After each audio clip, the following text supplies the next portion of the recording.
Hello, everyone, and welcome to the concession stand here on the KB Radio Network. I am your host, Kevin Reed, and this is the review of Netflix's new political thriller, A House of Dynamite, which is about the U.S. government navigating an official response to a singular nuclear missile launched by an unidentified enemy. This film stars Idris Elba, Rebecca Ferguson, Jared Harris, and a wide range of an ensemble cast. This is an impressive cast that has been assembled together by Kathryn Bigelow, the director of this film, who has given us the Academy Award winning Zero Dark 30. She also did The Hurt Locker. And if you want to go back, she did the original Point Break with Keanu Reeves and Patrick Swayze. This is a film that I got a chance to see early, thanks to the good folks over at Netflix. And this film, I must say, was highly anticipated by me due to the star power in front of and behind the camera. This is a stacked cast, as I mentioned before. Academy Award winning director. Just everything screamed a potential perfection of filmmaking here. And for 99.9% of this film, it is perfection. This was, I gotta say, stand out first and foremost is the acting here. This acting, with no pun intended, was dynamite by every single cast member. There wasn't a miscast person in this movie. That is so rare that I can't think of a film that has ever had perfect casting than this movie. I mean, everybody, you can, if you hear their names come up around award season, I wouldn't be shocked, because this was just a masterclass of acting from everybody involved in this film. Idris Elba as the president, nonetheless. He's the president, and he's having a heck of a 2025 because he's the president in this movie. And just a few months ago, he played the prime minister in a film with John Cena, who played the president, ironically enough. But he is, I guess, everybody's pick to be the leader of somebody's country, whether it's Europe or the United States. He's the guy. But he did an awesome job as the president. Rebecca Ferguson as the senior official there in the White House did a cool job as well. Another standout would be Jared Harris as the Secretary of Defense. He almost stole it for me. I mean, everybody all around was great. I think I got to take back perfect casting because it's one casting decision, which isn't really a casting decision because she's playing herself in this movie. And she didn't do bad, but it was the most random cameo I have ever seen in a movie. I mean, beyond random. If you follow the WNBA, Angel Reese, I don't know why she was in, I don't know why she was in this movie, but cool, whatever. I guess to connect with the world. I don't know. But yeah, she's in the movie, but it was like just random. And I guess that's the point, cool. The direction here. I mean, what can I say? I mean, it's Kathryn Bigelow, man. This woman is one of the best directors in Hollywood. It's almost a shame that she doesn't make more movies. I don't know if that's by her choice or studios don't want to take. I don't know what it is, but we are being robbed of this woman's ability to construct a film because she is fantastic. Like I said, her first film that she ever made, I believe it was her first film, Near Dark. I think that was the name of it. It was a vampire movie, but it was a weird vampire movie. It wasn't your typical vampire movie. Lance Henderson is in it. Bill Paxton. I I forgot who else was in there, but it was awesome. It came out in the 80s. Awesome movie. Then Point Break, of course, is a cult classic of sorts. Zero Dark 30, The Hurt Locker, and even Strange Days. If you ever seen that movie with Ray Fiennes and Angela Bassett, good movie. Before its time. If you watch it now, it's really good. But she is an amazing filmmaker, and she did an awesome job here.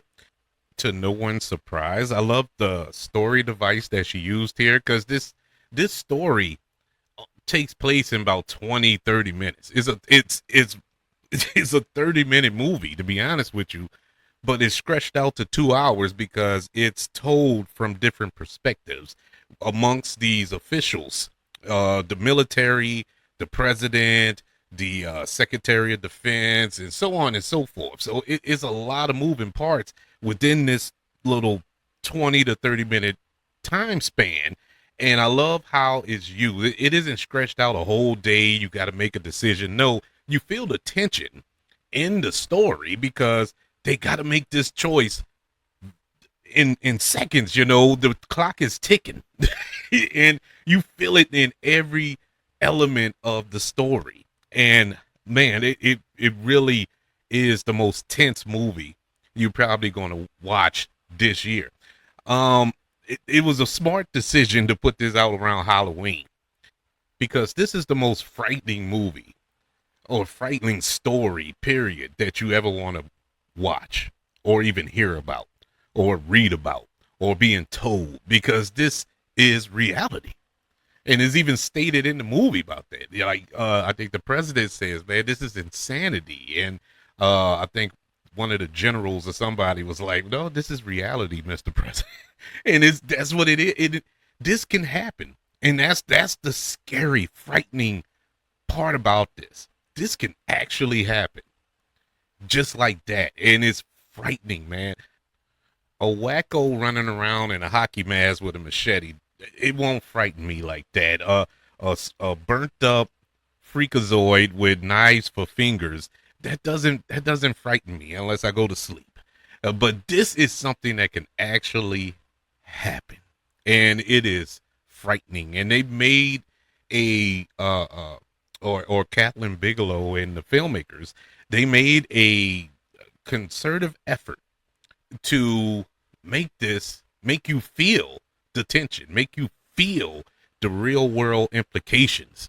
And whew, yeah, you would walk away from this like, ugh, oh my God, I pray that this never happens. I pray that people in these positions of power don't have to make these decisions that the characters in this movie have to make, especially this administration. I'm talking the real world administration that we currently have in the United States.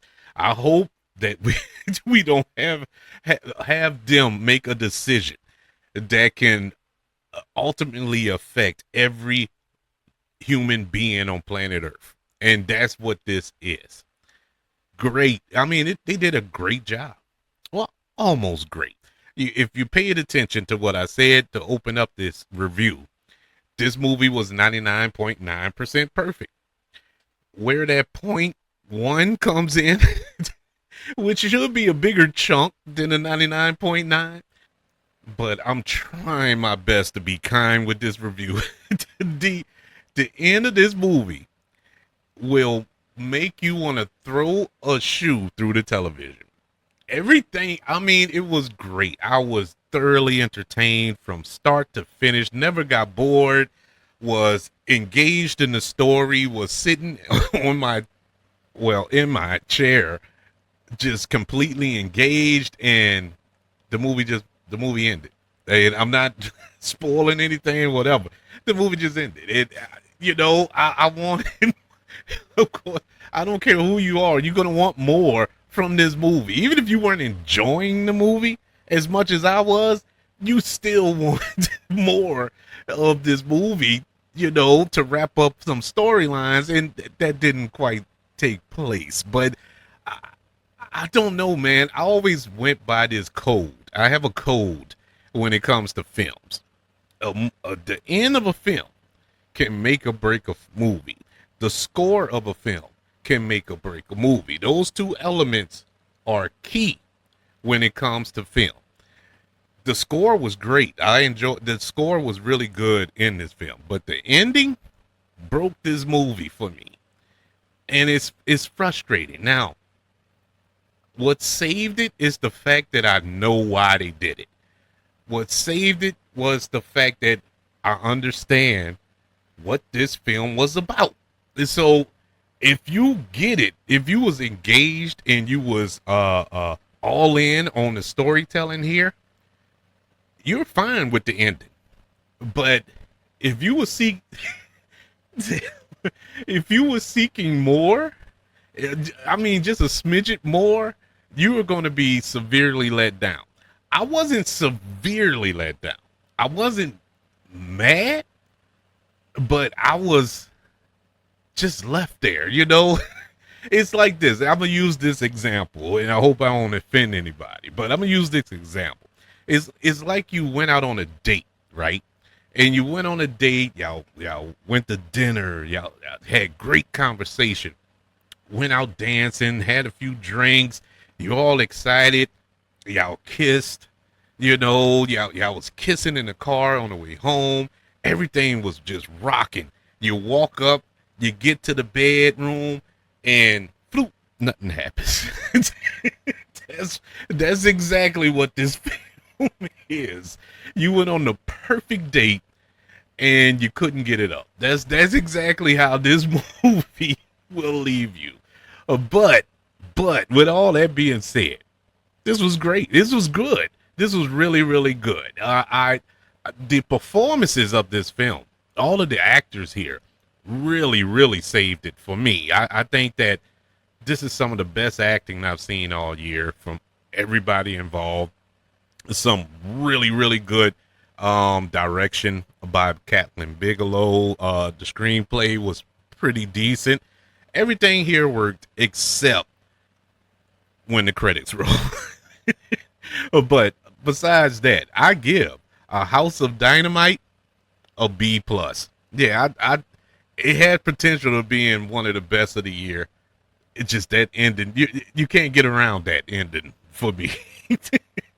But it's still enjoyable to watch.